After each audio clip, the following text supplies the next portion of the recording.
Bonjour à toutes et à tous, j'espère que vous allez bien. On est parti pour une nouvelle vidéo sur le développement de l'enfant, ça va être de la pédiatrie, des urgences pédiatriques, surtout du préhospitalier. Et ces vidéos sont basées sur l'American Academy of Pediatrics. Alors on va voir le différents paramètres à prendre en compte pour l'évaluation de l'enfant concernant surtout le développement. Qui va concerner globalement plutôt une prise en charge préhospitalière. Donc la prise en charge préhospitalière, c'est déjà un plus faible pourcentage de patients, hein, d'enfants, et d'autant plus que c'est encore plus faible le pourcentage de patients qui vont devoir nécessiter des soins de réanimation. Il faut donc connaître des modifications anatomiques physiologiques et le développement normal afin de permettre une évaluation correcte, mais aussi pouvoir gérer l'entourage et établir une relation de confiance. Je donne deux petites choses à garder en tête, c'est que même les nourrissons peuvent ressentir les émotions des adultes et n'oubliez pas toujours l'accord des parents pour les soins de l'enfant, sauf bien sûr s'il y a une détresse vitale imminente.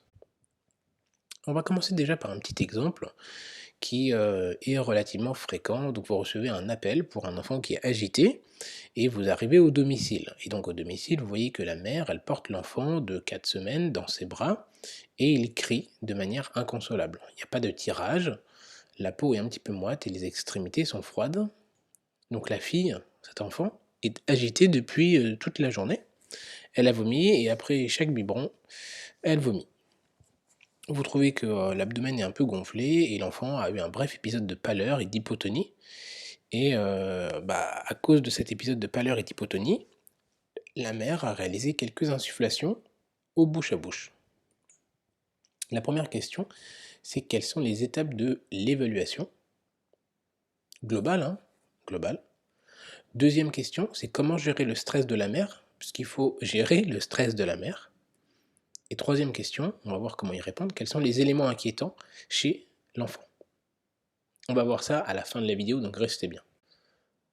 Tout d'abord, quelques petits tips de communication. C'est important à garder en tête avant de voir les spécificités du développement de l'enfant. Mais il faut connaître les pathologies les plus fréquentes concernant l'âge de l'enfant. Parce qu'une crise convulsive hyperthermique à 13 ans, ça n'existe pas. Connaître le matériel qu'on utilise, connaître les spécificités des pathologies pédiatriques, par exemple un brassard trop petit, ça surestime la pression artérielle, ça concerne un petit peu le matériel, mais c'est à prendre en compte. Il faut savoir aussi aborder l'enfant avec douceur et de manière adaptée, c'est-à-dire plutôt à hauteur de l'enfant, de manière très honnête, observer son comportement. Bref, oui, c'est des petites choses, mais qui font de l'examen clinique un examen plus correct. J'allais dire parfait, mais rien n'est jamais parfait. Et enfin, la confiance, établir une relation de confiance, ça veut dire qu'on a déjà fait au moins la moitié de l'examen. Au moins qu'on l'a réussi à moitié. Donc, on va commencer par les nourrissons, on va y aller d'ordre chronologique, hein. Beaucoup de choses à dire sur les nourrissons, c'est-à-dire de 0 à 1 an. La première chose, c'est sur le plan respiratoire. La saturation, oui, on l'a facilement, mais il faut penser à prendre la fréquence respiratoire. C'est souvent un facteur, un paramètre qui est oublié, mais c'est très important. Donc entre 30 et 60. La respiration est plutôt abdominale, donc on voit fréquemment la respiration avec le ventre. Il y a peu de muscles accessoires. Donc on dit oui, le battement des ailes du nez. Certes, il y a effectivement le battement des ailes du nez, mais c'est surtout la respiration abdominale qui est habituelle et qui va rapidement nous orienter vers des signes de détresse. L'enfant respire d'abord par le nez, donc il y a l'influx d'air qui passe par le nez et pas par la bouche. Donc si le bébé a le nez bouché, il respire plus. L'épiglotte est un petit peu plus haute, un tout petit peu au niveau de C1, alors qu'avec l'âge, l'épiglotte descend et va se trouver vers C3 à peu près. Donc ça c'est pour s'il y a une nécessité d'intuber ou pour connaître à peu près les repères anatomiques. Et le thorax est relativement petit, donc quand il y a un foyer de pneumopathie par exemple, ça réverbère un peu partout et on entend les bruits.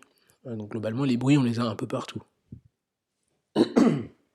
Sur le plan circulatoire, la fréquence cardiaque c'est entre 100 et 160, plutôt aux alentours de 120-140, hein. Ça c'est pour donner les grosses fourchettes. Et la systolique minimale, PASM pour la pression artérielle systolique minimale, c'est 60. En dessous, c'est vraiment pathologique, il faut débuter limite le massage cardiaque.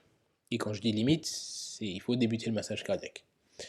La, la- les paramètres physiologiques structurels cardiaques, il faut qu'en fait le VD est à peu près aussi gros que le VG. Et donc en fait sur l'ECG, il va y avoir une répercussion. Un petit zoom, en fait on se rend compte que l'axe est droit et que les QRS sont très très fins, vraiment marqués au trait. Et ça c'est caractéristique d'un ECG pédiatrique, donc l'axe est droit, avec des ondes T qui peuvent être négatives de V1 à V3. Et c'est à garder en tête si on fait un électrocardiogramme chez l'enfant, chez le jeune enfant surtout. Par la suite, on aura un aspect comparable à celui de l'adulte, mais globalement, jusqu'à 6 mois, à peu près 6 mois à 1 an, il y a vraiment ces paramètres-là qui sont vraiment prépondérants. Donc l'axe droit initial, et après ça devient gauche. Bien, qu'est-ce qu'on a ensuite? Eh bien, il faut savoir que le nourrisson est un peu plus chaud, entre guillemets, que les autres que les autres plus âgés. En effet, la température est aux alentours de 37,5, donc il faut bien penser à réchauffer et à laisser habiller le plus possible l'enfant. S'il y a une prise axillaire, je ne l'ai pas dit, mais c'est environ 1 degré en moins. Sur le plan physiologique aussi, la tête est grosse, hein, c'est une grosse tête, il mange beaucoup, il dort beaucoup. Par la suite, vers 9 mois, peut-être un petit peu avant, 6-8 mois, il va commencer à babiller, puis après il va ramper. Donc gardez en tête que c'est un petit bout de chou, c'est un petit être vivant qui a une grosse tête, qui fait que manger, dormir. Puis vers la moitié de l'année, il va commencer à babiller, puis à ramper. Et à 6 mois, il faut impérativement qu'il suive du regard. Si l'enfant de 6 mois ne suit pas du regard, c'est que probablement il se passe quelque chose de grave. Donc, les mots-clés grosse tête et le regard qui ne suit pas, s'il y a une pathologie comme ça qui doit vraiment revenir, c'est le traumatisme récent, la maltraitance, le syndrome du bébé secoué. Bref, ce sont des choses qu'il faut garder en tête. Le foie est gros, l'abdomen est gros, et tout ça, c'est aussi en partie à cause de la lordose lombaire. Et enfin, la croissance se fait au niveau des cartilages de croissance, et la croissance peut être asymétrique, surtout au niveau des pieds, donc c'est pas grave si le bambin, surtout par la suite, hein, je parle un peu après, donc plus âgé que le nourrisson, c'est pas grave si il est un peu bancal, entre guillemets. Quelles sont les pathologies particulières et quelques idées à avoir au niveau de l'évaluation. Alors les pathologies, globalement, une fièvre en dessous de 3 mois, c'est à l'hôpital, il faut une évaluation. On va même, entre guillemets, jusqu'à la ponction lombaire, théoriquement, mais gardez en tête, fièvre de moins de 3 mois, hôpital. Les enfants sont surtout touchés par des syndromes. Alors ça peut être un syndrome viral, des otites. Il y a aussi le syndrome de la mort subite, ou les malaises. L'ingestion de corps étrangers, puisqu'ils mettent tout en bouche, et garder en tête la maltraitance chez l'enfant. Je vais le répéter, ça va être beaucoup de répétitions, mais c'est effectivement le cas, malheureusement. Je parle du préhospitalier. L'évaluation. Eh bien, demandez aux parents le comportement parce que les seuls qui connaissent vraiment le comportement de l'enfant, de cet enfant-là, c'est les parents. Donc, il faut demander le comportement habituel de l'enfant.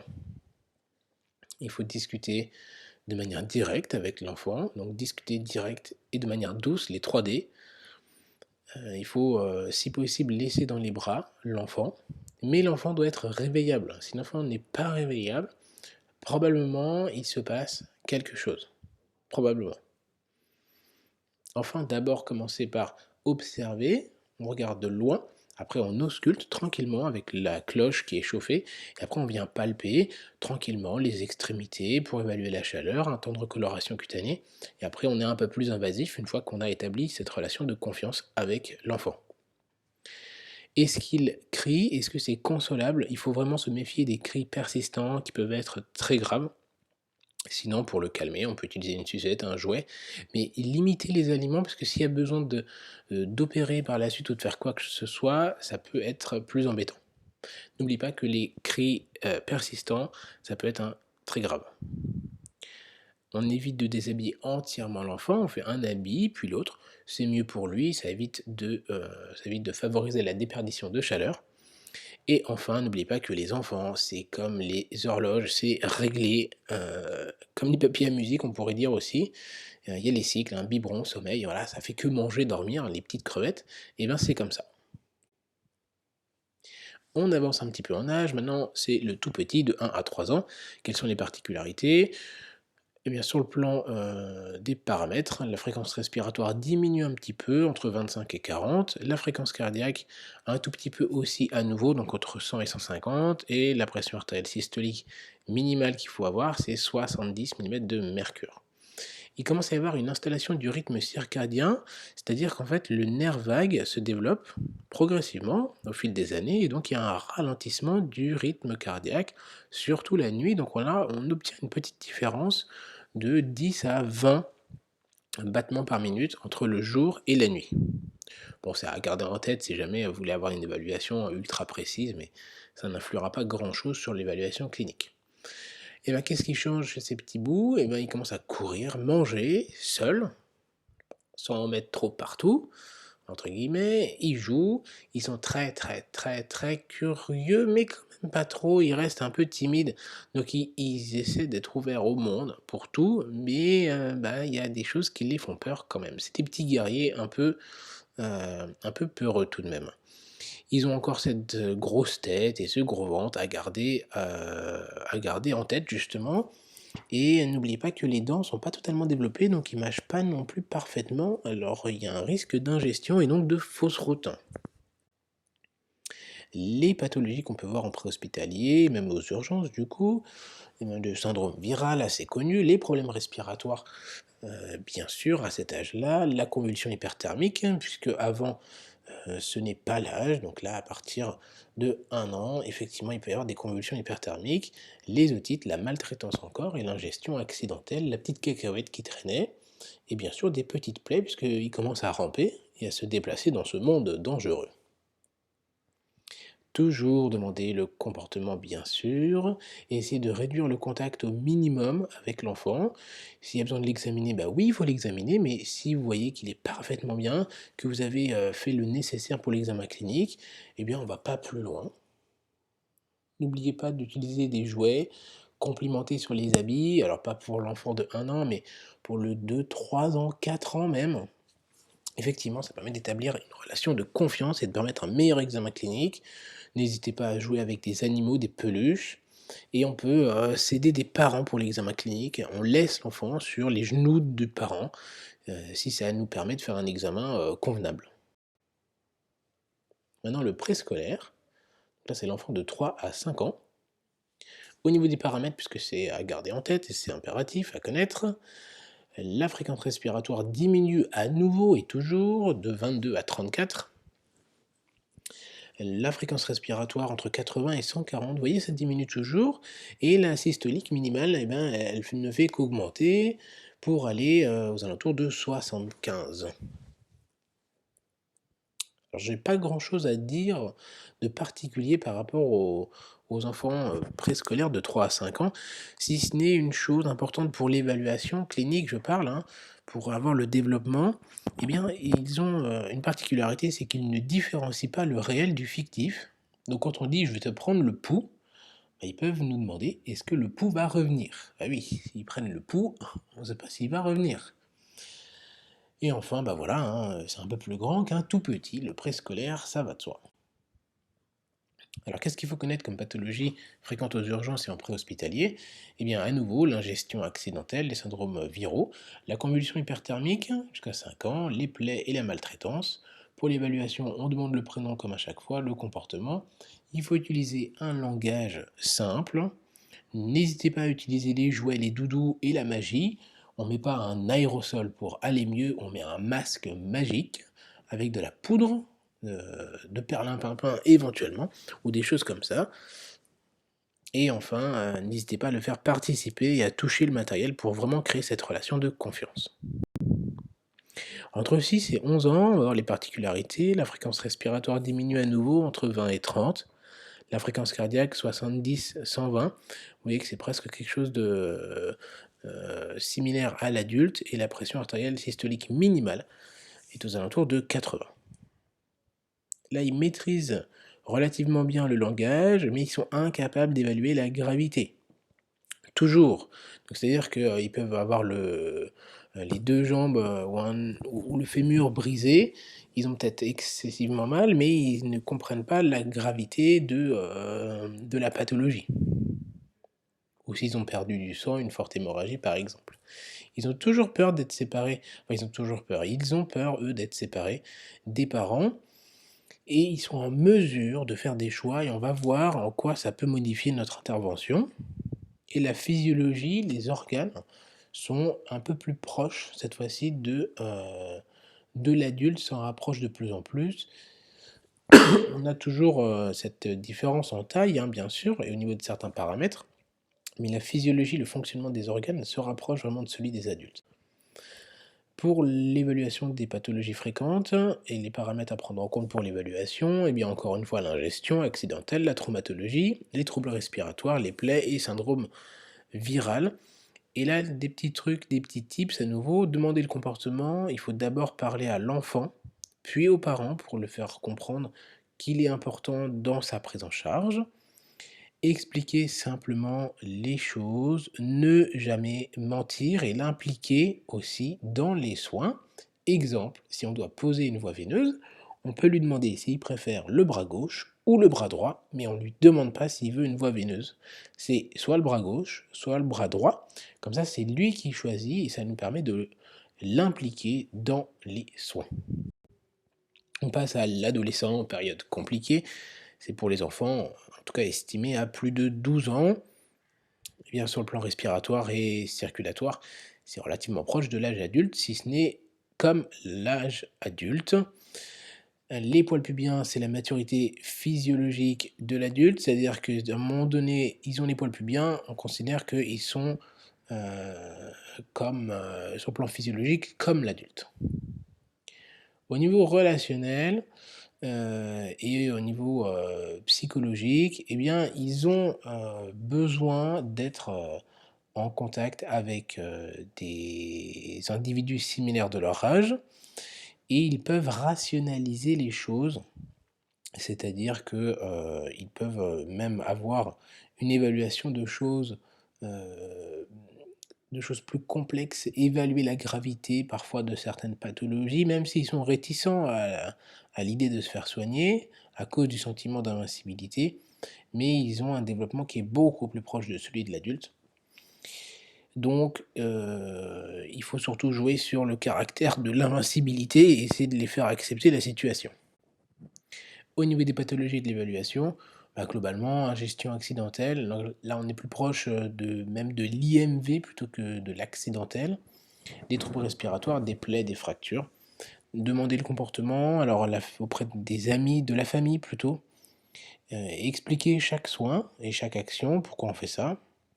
Bien sûr, respecter la confidentialité et céder du soutien des amis et de la famille, parce que des fois, la communication est très compliquée.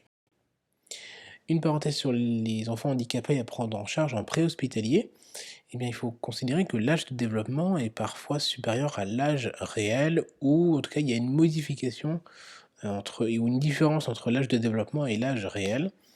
Et donc, bien faire la part des choses entre les deux. Connaître les complications qui sont possiblement liées au handicap. Si l'enfant a une cardiopathie complexe, eh bien la dyspnée est probablement expliquée par la cardiopathie plutôt que à de l'asthme de novo. Bien prendre aussi en considération que chez l'enfant handicapé, il peut y avoir un domicile qui a été adapté et donc il peut y avoir déjà du matériel. Un respirateur, il peut avoir une trachéotomie, il peut avoir une gastrostomie, etc. La variation de poids doit être prise en compte aussi dans la prise en charge, puisqu'on va adapter les posologies des thérapeutiques. Et une dernière chose très importante, c'est que l'hémodynamique est en général plus précaire chez ces enfants. Et donc c'est important aussi, s'il se passe quelque chose de grave, à garder en tête. C'est-à-dire que eh bien, ça peut plus rapidement, entre guillemets, mal se passer. Et donc on revient sur notre exemple du début de vidéo. Pour cette petite enfant là de 4 semaines, quelles sont les étapes de l'évaluation? Eh bien, par rapport à ça, il faut préciser l'anamnèse, les antécédents, la fièvre. Donc, important de refaire l'histoire, le carnet de santé et cetera, les grossesses, depuis quand elle a les symptômes et cetera. Comment on gère le stress chez la mère? Eh bien, il faut expliquer pourquoi on fait chaque geste, pourquoi on lui pose les questions. L'amener avec l'enfant, bien sûr, puisque c'est le complexe, c'est l'ensemble mère-enfant qu'il va falloir traiter à ce moment-là, surtout, hein, chez le nourrisson. Et les éléments inquiétants chez cet enfant, eh bien, c'est les extrémités froides, la marbrure, puisqu'un épisode d'apnée, hein, ça peut se traduire par un changement de couleur, hein, par la cyanose. Ça peut être une perte de connaissance, un sepsis, une malformation cardiaque, un trouble métabolique, des convulsions, même si bien souvent c'est un simple reflux gastro-œsophagien. Ne pas oublier aussi des troubles neurologiques, hein, suite à un TC, un sous-dural ou une maltraitance, bref. On peut mettre, effectivement de l'oxygène à ce moment-là, si les extrémités sont froides et débuter un remplissage jusqu'à 20 millilitres par kilo. Et voilà, la vidéo est terminée, j'espère qu'elle vous a plu. Si c'était le cas, ne manquez pas de vous abonner, de cliquer sur la cloche des notifications, de lâcher un pouce bleu. Quant à moi, il ne me reste plus qu'à vous dire de prendre soin de vous et de vos petits patients.